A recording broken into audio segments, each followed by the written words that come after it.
Middle east యుద్ధం peaks కు చేరుకుంది. టెహ్రాన్ పై మరిన్ని దాడులకు అమెరికా సిద్ధమవుతోంది. ఇరాన్ పై భూతల దాడులకు అమెరికా రక్షణ శాఖ పెంటగాన్ సమగ్ర వ్యూహాలు రూపొందించింది. ఇరాన్ ఇజ్రాయెల్ ఉద్రిక్తతల నేపథ్యంలో అమెరికా అధ్యక్షుడు డొనాల్డ్ ట్రంప్ ఆదేశాలతో ఈ ప్రణాళికలు సిద్ధమయ్యాయి. ఇందుకోసం సర్వం సన్నద్ధంగా ఉండేందుకు చేపట్టాల్సిన నిర్దిష్ట సిఫార్సులు, సూచనలను అత్యున్నత స్థాయి సైనిక కమాండర్లు అందించాలని తెలుస్తోంది. అయితే ఇరాన్పై ఎప్పుడు భూతల దాడిని మొదలు పెట్టాలనే దానిపై ట్రంప్ ఇంకా నిర్ణయం తీసుకోలేదని తెలుస్తోంది. దీనిపై అమెరికా అత్యున్నత స్థాయి సైనిక అధికారులతో ట్రంప్ రహస్య చర్చలు జరిపారని, అక్కడ పలు సున్నితమైన అంశాలను చర్చించినందున ఆ వివరాలు బయటకు రాలేదని సమాచారం. ప్రస్తుతం ఏ దేశానికి అమెరికా సైనికులను పంపాలని ప్రెసిడెంట్ ట్రంప్ భావించడం లేదని వైట్ హౌస్ స్పష్టం చేస్తోంది. ఎలాంటి సంక్షోభ పరిస్థితినైనా ఎదుర్కొనేలా కమాండర్ ఇన్ చీఫ్ హోదాలో ఉండే అమెరికా ప్రెసిడెంట్ ఎదుట వీలైనన్ని ఎక్కువ ఆప్షన్లు సిద్ధంగా ఉంచడమే పెంటగాన్ పని. కేవలం ఆ ఆప్షన్లను సిద్ధంగా ఉంచినంత మాత్రాన వాటిల్లో ఉన్నదాన్నే తుది నిర్ణయం అనుకోవడం సరికాదంటూ వైట్ హౌస్ అధికారులు తెలిపారు. భూతల దాడిపై 2 రోజుల క్రితం ట్రంప్ కీలక వ్యాఖ్యలు చేశారు.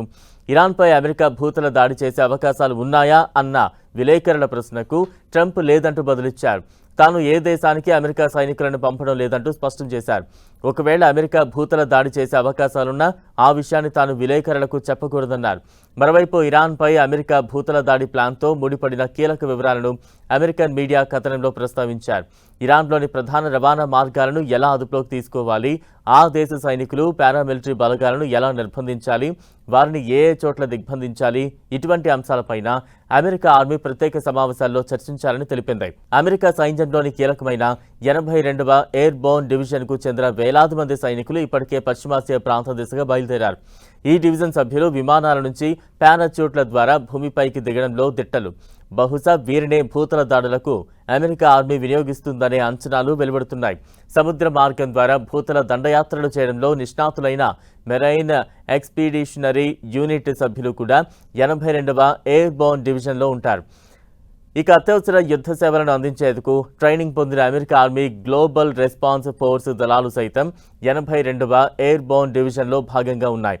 2200 మంది సైనికులతో 3 నౌకలు అమెరికాలోని కాలిఫోర్నియా నుంచి పశ్చిమాసియా ప్రాంతం దిశగా బయలుదేరినట్టు తెలుస్తోంది. ఇప్పటికే ఒక మెరైన్ కార్ప్ యూనిట్ గల్ఫ్ ప్రాంత సముద్ర జలాల్లో ఉంది. ఇప్పుడు ఇంకో దాన్ని అక్కడికి పంపుతూ ఉన్నారు. ఈ పరిణామాల ప్రాతిపదికన ఇరాన్పై భూతల దాడులకు అమెరికా సన్నాహాలు చేస్తోందని సమాచారం. ట్రంప్ నుంచి ఆదేశాలు అందగానే ఇరాన్పై భూతల దాడులు చేసేలా అమెరికా ఆర్మీ సన్నద్ధమవుతోందని తెలుస్తోంది.